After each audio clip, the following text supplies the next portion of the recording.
Hey guys, I'm Dimension Jumper and today I'll be reviewing Astro's Playroom, which was released on the 12th of November of 2020. Now, this is a sort of demo for the PlayStation 5 and it was released alongside the PlayStation 5 when it was released back in 2020. And this game, or this demo, is kind of shows you how the PS5 and the control works in terms of how different it is, in terms of how some of the controls might be different when you're playing games, and you go to all these different areas in the game. So you've got a place that's just a beach area. You've got one that's a sort of like ice world, one that's a jungle, that sort of thing, and each world is actually quite cool and unique, and really helps you to understand how to use the PlayStation 5 controller and how fast the PlayStation 5 can be. Because if you compare like loading screens to the PlayStation 4 and 5, you can kind of see like they might take longer, and especially with Astro's Playroom, like it takes like I'll say around 2 to 3 seconds. I'm not saying it's 100% confirmed. If it's like it is 2 seconds, but like I'm saying it's a rough estimate, 2 to 3 seconds when it comes to like loading in areas and stuff like that when it goes from like place to place. So yeah, and what I like about the game is that within these areas you can find what is known as, well, two different types of collectibles. Three if you count the coins. One of them is puzzle pieces, which shows the history of the PlayStation, starting off with like the PlayStation 1, and then you've got PlayStation 2, 3, 4, and 5. And then the second one are things called artifacts. Now, these artifacts can be found in the various different worlds, and each world is dedicated to a particular PlayStation console. So you've got one that's dedicated to PlayStation 1, another one that's to PlayStation 4, the other one's to 2, and the one for the third one. And once you've collected like all the main big consoles, you can then finally get to get the final console, that being the PlayStation 5. And in order to get to that bit, you have to go through this very hard level. Like you fight a dragon, and you have to like do some dedicated platforming here and there. And yeah, I think it's really cool of just seeing like the history of the PlayStation as a console, because you've got the original, which is kind of like this sort of like block, or this sort of like weird looking sort of like thin grey block.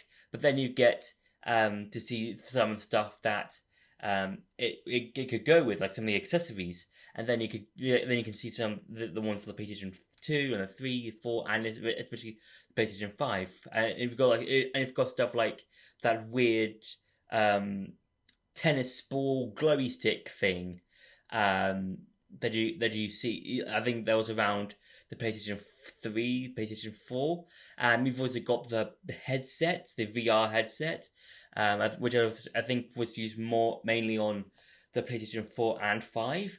And overall, I do like how each world has their own little Easter eggs here and there, because you'll see some references to PlayStation games.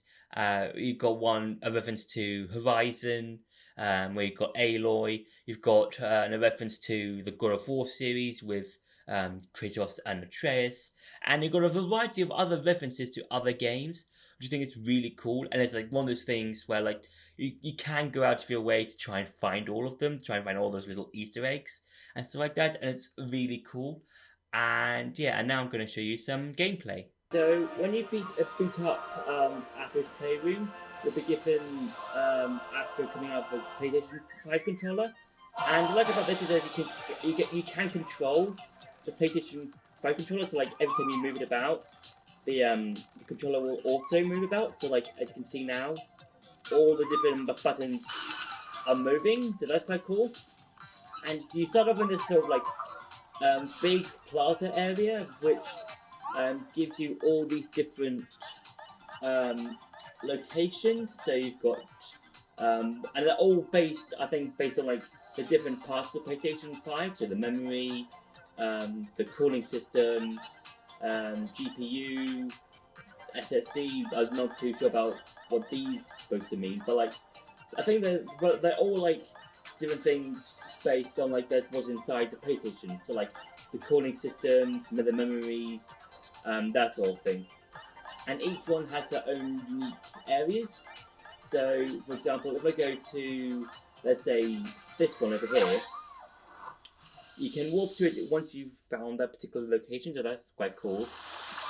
And you kind of like put into like this sort of semi-open world area, sort of, because if you look at where the beach is, that's sort of an open area because you can find different things there, but also you've got this giant sort of like icy sort of lake ocean sort of thing in the background. So that's quite cool. So like all the different locations all have their own unique things to look at, and I think that's quite cool.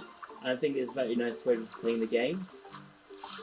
And in these sort of areas, you can find enemies and crates to break. And if you look hard enough, if I remember correctly, there we go. You can find Easter eggs, I would say, of different PlayStation characters. So this is supposed to be representing the God of War games, the more recent ones. So that's quite cool. And also, I don't know how much you can hear of it, but you can hear sounds from your PlayStation 5 controller. I'm not too sure how much of this you can hear, but I am putting my controller close to the microphone that I'm using, and you can hear a lot of the sound from the controller, but that's quite cool. So again, I'm not too sure how much of it you can hear, but that's quite cool. And also, in each of the areas, you can find puzzle pieces as well as things called artifacts, and these are based on the different PlayStation consoles. So you've got one based on like this is the one for the PlayStation 3. I think this one's on the PS4. Yeah, the PS4. This one's on the PS1 or 2, and this is this is the PS1. This is one that's based on the PS2. So each area has their own unique things you can find. So when it comes to artifacts, and you are also given a small description of them. And each of the artifacts and puzzle pieces you find are sent to this sort of I'm not too sure how to say it, but I would say viewing area. I would say, and the more artifacts and more puzzle pieces you find, the more of this will fill up, so that's quite cool. And if you go to the very end of here, you'll see this door that you can go into, and this gives you a sort of a vending sort of machine thing, and you're given a bunch of different capsules. As you can see, I already did it ages ago. But you are given different capsules for here. So like they could be like either for puzzle pieces or for the different PlayStation console area parts. So that's quite cool. And you can also run along the PlayStation controls and stuff like that. So that's quite cool. And yeah, and I think that's been it for the gameplay. Now let's go back to the review. So with Astro's Playroom, one of the things I do like about it is how it helps you with the controls in terms of how some of them are done and how they're used when it comes to other games. Because, well, for example, there's within I think 2 of the levels, you can go into different costumes, and they use the shoulder buttons. So R2 and L2 and R2, and they have a bit more motion, or they require a bit more, they're a bit more force sensitive, I would say, when it comes to using those particular costumes abilities. And it kind of same with like when it comes to other games like Spider-Man 2, where when it comes to web slinging, and you can feel a bit more sensitive when it comes to the web slinging and stuff like that. So I think that's quite cool. And if you know by now, Astro's Playroom got its very own full-on game, which is quite cool. And I might try and I definitely do want to play it and review it at a later date. And but overall, I would say that Astro's Playroom is one of those cool demos that you will play or come back to playing every now and again. It's kind of like, to me personally, like Wii Sports for the Wii, when that console and game were first released, because with Wii Sports, that game had a bunch of different mini games that you could play for hours with friends or family, and it's kind of similar with that with Astrobot, but without the whole online multiplayer thing. But you get to experience all these cool different worlds and levels, and just seeing how creative you can be within each of the levels, and that's really cool. And I do think it's a really good way of having to experience how the PlayStation 5 runs and stuff like that. So, yeah, overall, Astro's Playroom is a very good demo, and and the sequel to it, or the main the game that it got from it, is looks really cool. So yeah, so that's been my review for Astro's Playroom. I hope you enjoyed this video. Don't forget to like, share, and subscribe, and see you in the next video.